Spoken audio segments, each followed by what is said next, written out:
Breaking news! There's been some news recently that has gotten everyone on the internet buzzing and generating a lot of buzz, so I'm going to give you all the details firsthand. Be sure to hit the like button so you don't miss any breaking news. You know how things move fast in the NFL, and we're here to keep you updated on everything that's happening with our Atlanta Falcons. Now, let's talk about the salary cap situation.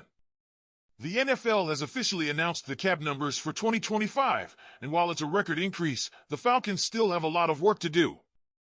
The cap has jumped to $279.2 million, up from $255.4 million last year, which is a whopping $23.8 million increase. Good news, right? Well, not so fast. Even with this increase, the Falcons are still over the cap. Atlanta's current obligations total over $292 million, which means the team needs to clear a lot of money to get under the cap. Even if we're only looking at the top 51 contracts, the team is still about $5.3 million ahead. Now, this is an unfamiliar territory for General Manager Terry Fontenot. When he arrived in 2021, the Falcons were in a deep financial hole, sitting $30 million over the cap. Through smart restructuring and roster adjustments, he managed to navigate that challenge. This time, it's not as drastic, but it's still a tough puzzle to solve. Moves will have to be made, whether it's restructuring deals, cutting players, or making trades.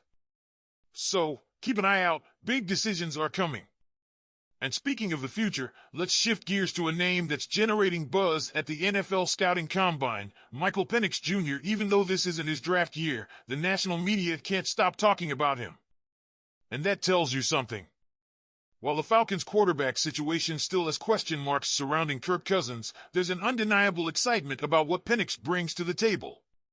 Raheem Morris, our head coach, had some strong words about Penix when speaking with Will McFadden. He described himself as marveling at some of Penix's throws, both in games and in practice.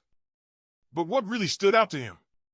The confidence, the poise, and the intelligence Penix has shown in the huddle and in his conversations with the coaching staff. That's the kind of stuff that makes a difference in the long run. And when your head coach is this excited about a young quarterback, you have to take notice. And it's not just inside the Falcons building where people are hyped. National media members covering the Combine are taking serious interest in Penix.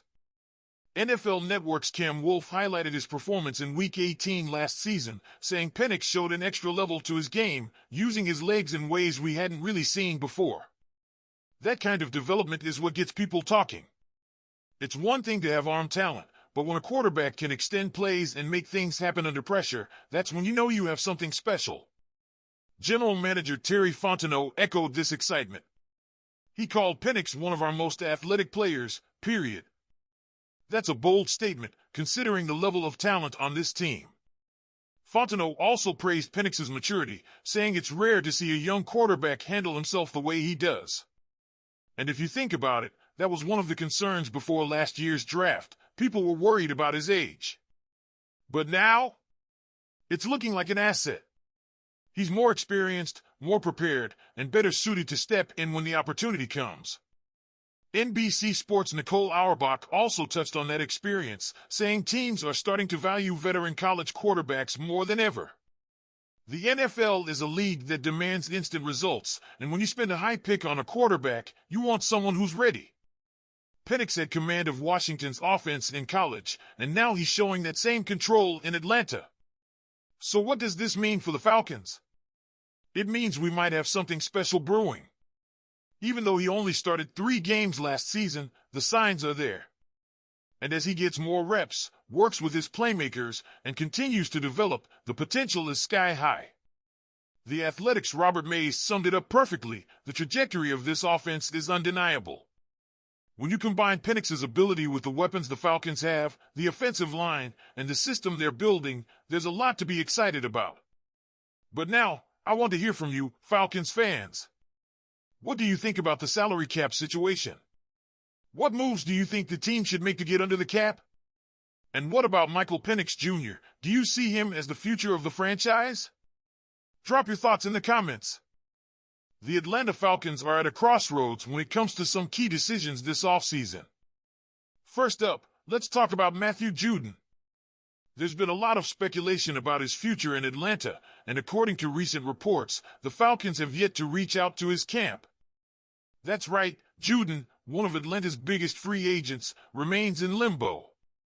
As you all remember, Juden was acquired from the New England Patriots back in August in exchange for a 2025 third-round pick.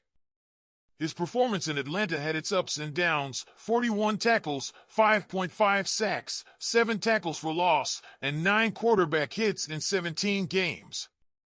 But what really stood out was his improvement in the second half of the season. 4 of his sacks came in the final 7 games, showing that he could still be a force on the field. So, what's next for Juden? Falcons head coach Raheem Morris and general manager Terry Fontenot have made it clear that they're focusing on strengthening the team's pass rush. But with free agency looming, it seems like Atlanta might be looking elsewhere. Fontenot himself said that the front office is still evaluating every contract, considering restructures, extensions, and potential departures. Yet, as of now, Juden hasn't been included in these discussions. Another big question mark is Tyler Allgeier. He's entering the final year of his contract, and with the Falcons in need of more draft picks, there's growing speculation that he could be trade bait before the NFL draft. But would that be the right move? Allgeier, paired with Bijan Robinson, formed one of the best running back duos in the NFL last season, combining for over 2,100 rushing yards. Allgeier himself contributed 644 yards, proving he's a valuable asset. But here's the issue: his contract situation. He's set to hit free agency after 2025, and the Falcons risk losing him for nothing. On paper, trading him before the draft makes some sense. But here's the catch: why would another team give up a valuable pick for a running back they could lose in a year? The best return the Falcons could get for Allgeier right now is probably a 5th-round pick, which might not be worth it. Instead, he could hold much more value as insurance for Robinson, especially considering how much workload Bijan already carries. Of course, there's also the possibility of re-signing Allgeier. The running back market isn't what it used to be. Top 10 RB contracts are still significantly lower than those of other positions. So, if the Falcons can work out a reasonable deal, keeping Allgeier long-term wouldn't be out of the question. So, Falcons fans, what do you think? Should the team bring back Juden, or should they move on? And what about Allgeier? Should he be traded for draft capital, or is he too valuable to let go? Let me know your thoughts in the comments below, and don't forget to subscribe so you never miss another update. Rise up!